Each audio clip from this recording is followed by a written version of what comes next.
ഇതിനിട്ട മക്കളെ നാടൻ പപ്പക്കായ കേട്ടോ.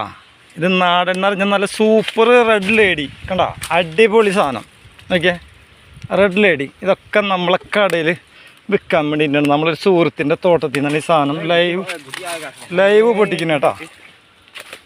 ലൈവാണ് ഈ സാധനം പൊട്ടിക്കുന്നത് കേട്ടോ. കണ്ടോ, നല്ല കളർ വന്നാൽ മാത്രം സെലക്ട് ചെയ്ത് പൊട്ടിക്കുക എന്നാണ് നമ്മുടെ നിയമം. അപ്പോൾ എന്ന് വെച്ചാൽ കടയിലേക്ക് ആകുമ്പോഴേ പെട്ടെന്ന് കംപ്ലൈൻറ്റ് വരികയില്ല. ആവശ്യത്തിന് നമുക്ക് പൊട്ടിച്ചെടുക്കാൻ. എടുത്തിട്ടോ കണ്ടോ, ഇതാണ് സൂപ്പർ പപ്പക്കായ കേട്ടോ. ഞാൻ ആർക്കൊരു സംശയം വേണ്ടത് നാടനല്ല എന്നുള്ളൊരു സംശയക്കുറവൊന്നും ആർക്കും വേണ്ട. സൂപ്പർ നാടൻ തന്നെയാണ് കേട്ടത്. കണ്ടോ, ഒക്കെ നിൽക്കണ നോക്കിയത് നമുക്ക് നല്ല അടിപൊളി കായകൾ നിൽക്കണ നോക്കിയാൽ നല്ല ചുമന്നിട്ട് കണ്ട പനക്കാണ്ട് കൊണ്ടുപോയിട്ടുണ്ട് കലക്കാണ്ടല്ല. ഒരു ഒന്നൊന്നര ടേസ്റ്റാണിത്. സൂപ്പർ മധുരമാണ് കേട്ടോ. എന്നുള്ള പറയുന്നതല്ല, ഞാനും കഴിച്ച് നോക്കിയാണ്. കണ്ടോ, അടിപൊളി പപ്പാടെ തോട്ടണി കാണുന്നത് കണ്ടോ.